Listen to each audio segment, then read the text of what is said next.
Yo, what's up guys? You got pokeaim here with some Pokemon Sword and Shield official news, and this is probably the most exciting trailer for me so far in terms of competitive Pokemon and what they are doing to make it easier. So we're just going to sit down and talk about it, but basically they've introduced new items and features to help us raise our own Pokemon. And this is so cool because a lot of the reason why people don't play the DS games versus Showdown is the fact that they either can't get the Mons, they don't have the time for the Mons, raising and breeding and all that stuff can be tedious. But the stuff they introduced is such quality of life improvements, and I cannot wait. So let's go over it. So the first thing we have is mints. So mints are items that make their first appearance in these games. They impact which stats of your Pokemon are likely to grow faster than usual. Each Pokemon has a nature, and this nature can impact which of the Pokemon stats are likely to grow faster or slower than average. Using a mint on a Pokemon seems to change these stat growth patterns. However, a Pokemon's nature itself won't change even if you use a mint. So the way it works is, if you actually look at this right here, it doesn't change the actual nature, but it basically, let's say you caught a docile, let's use Pikachu. Let's say you caught a docile Pikachu. If you guys didn't know, docile is a nature that doesn't give you any type of boost.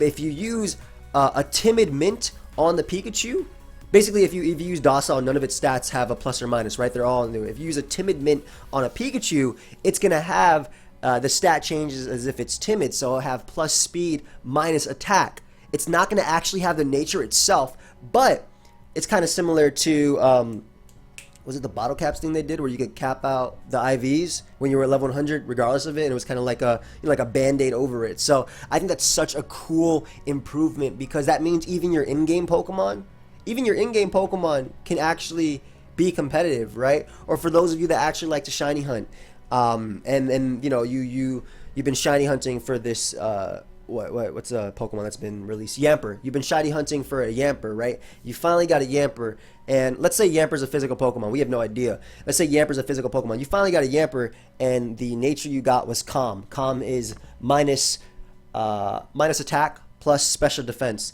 That doesn't really work too well on a physical Pokemon because you are minusing its attack. You use an Adamant Mint, and now it has the properties of the adamant nature, so you have plus attack minus special attack. Therefore, your Yamper, which you've now gotten, which is shiny, you can use it. So I think I'm just explaining that. That's such a cool improvement, and honestly, I love that. It basically means you don't have to do the synchronized thing when it comes to breeding or catching Pokemon, and it just makes it a whole lot easier. That's such a great improvement for competitive Pokemon. The barrier of entry for competitive Pokemon shouldn't be getting the Pokemon, all right? No, the only thing that should matter in competitive Pokemon is the skill and, you know, winning or losing with your Pokemon. But let's keep going. Special supplements. So these are talking about the steroids, or as Pokemon calls them, vitamins. I don't know if I take something right away, you know, I get buff. I don't know about that. Anyway, nutritious drinks like protein and iron raise Pokemon's base stats, which in turn help raise that Pokemon's stats. Until now, there has been a limit on how many of these items could be used on a Pokemon. However, in Pokemon Sword and Shield, you were able to max out a Pokemon's base points using only these supplements. They just got rid of EV training. They actually just got rid of EV training. Granted, these items are pretty expensive. If I'm not mistaken, they were like 9,800 back in the day. This dude has a lot of them though. All right, so maybe they're easier slash less expensive in this game, which I would love. But basically, in the past, you could only use 10 of each vitamin on a Pokemon that didn't have, you know, EVs that weren't maxed out. So now in the trailer they showed, they used 26 on Gengar to change its special attack stat from, I believe, 140 to 170. Yeah, as you can see right here, they changed it from 140 to 170. Another quality of life improvement for competitive Pokemon. You don't got to EV train, you just got to have money. And I don't know about y'all, but I'd be walking away in some of these games without spending a dime. So I have like $700,000 or whatever it's called in Pokemon, yen, I don't know, whatever it's called in Pokemon. And if not only did they, this obviously this is great. EV training isn't fun. Okay, for those that enjoy, you know, quote unquote wasting time, sure, go for it. You know, everybody has preference. For me personally, I don't think EV training is fun. The one time I liked EV training was when I did super training in X and Y, where I could play the little games, and even that got tiring after, you know, my first 2 teams. But this improvement is incredible. I've always thought that they should not have a cap. They're already so expensive to buy. Why can I only use 10 of them? And the fact that Pokemon Sword and Shield is essentially making it not only to have actual competitive Pokemon from the get-go, as in like I go into this game with the idea of making a competitive team to use on Wi-Fi, to use in VGC, to maybe mock up that I trained on Showdown, or that I practiced with on Showdown, and to use it in Battle Spot, right?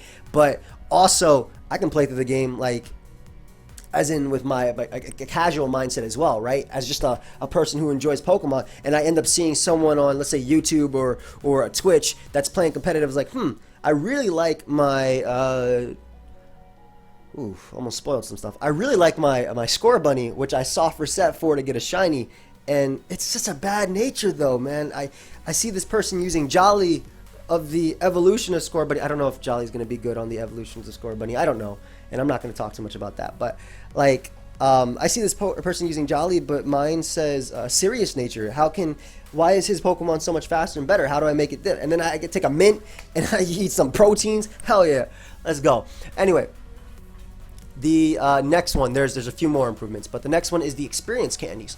So much like before, how we had rare candies, but rare candies were limited in what they could do, right? You use a rare candy, you use one, you get one level, that was it. They now have experience candies. So obviously they brought back candies, which is something they used in Let's Go, Pikachu and Eevee, but if you have an experience candy, you'll be able to give your Pokemon experience directly. You can earn these candies in max raid battles, so collect a bunch and level up your Pokemon in a flash. And I love that these are stuff I'm just going to get naturally while playing through the game. I'm definitely going to be doing max raids myself or anything. So they use an experience candy large, and it gave Zweilous 30,000 experience, which ended up leveling up from level 51 to level 53. So again, another quality of life improvement. I don't got to sit here battling the Elite Four 100 times in a row in order to get my Pokemon level 100. Of course, that doesn't matter so much these days since they changed the way online works, and you get set to level 50, or unless you do like, what is it, flat rules, or is that flat rules? I don't know if that's flat or stand. I don't remember off the top of my head. It's a little bit early, so my bad. But that's a really cool improvement as well. It looks like they have multiple candies that can do things like that. So I think that's really awesome for Pokemon. Like, let's look at Pokemon Black and White, for instance. Look at 5th Gen, right? 5th Gen had the stupidest levels for evolving Pokemon. Doesn't Pawniard evolve at like what, level 52, 53, 54? Braviary, or you get Rufflet into Braviary level 54. I think Hydreigon was level 63 or something like that. My levels might be a little bit off, give or take a few numbers, right? But that is so cool because a faster level up process for that. And the reason I like this is because, yes, obviously there are people who are going to use forms of getting your other Pokemon, whether it be PK Hex or someone trading them a quote-unquote hacked mon or whatever. I mean, as long as it's in legality issues, whatever. But for like official tournament stuff where it is illegal to do that, on entertainment, you know, it's whatever. But in tournament where it is illegal, this really does, I feel like, solve that, and it just takes out all the time. Now there is one other change they made, and I think this is one of also the most exciting ones too, and they made a change to egg moves. So sometimes a Pokemon hatched from an egg will know unusual moves called egg moves. Okay, I love the way they word this, like I don't know anything, but I mean, that's the approach you should always hit with it. These egg moves are moves that the Pokemon wouldn't normally be able to learn through more common means, like leveling up or using TMs. In these games, if you leave two Pokemon of the same species at the Pokemon nursery together, an egg move that one of them knows can be passed on to the other Pokemon. It appears that the Pokemon can only learn an egg move this way when it knows 3 or fewer mons. You can pass egg moves. You can pass egg moves as long as the Pokemon is of the same species. So they have the example of Sylveon right here.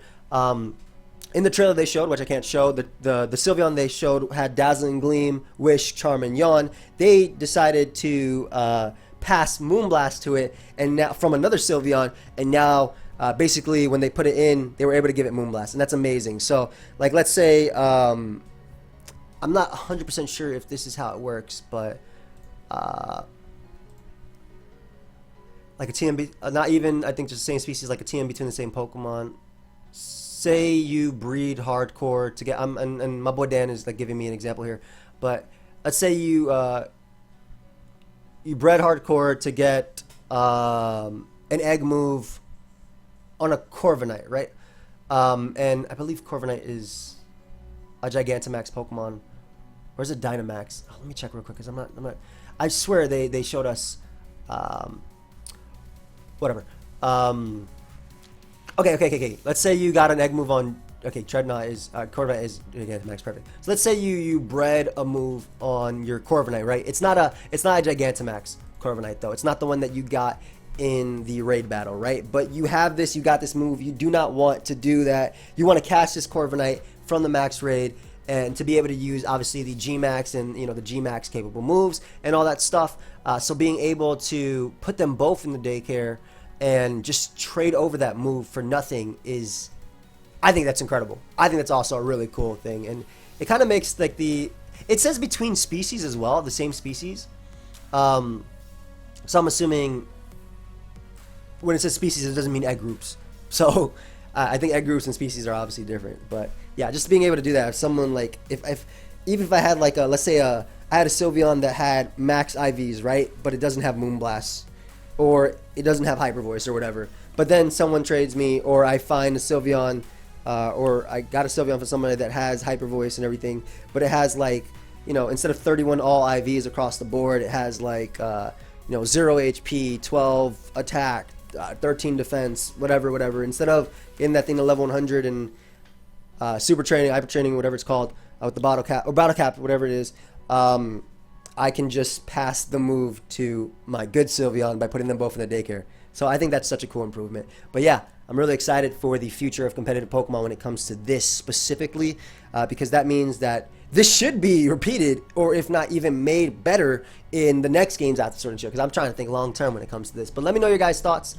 And yeah, I'm excited. So I'll see you guys next time. Goodbye, my friends.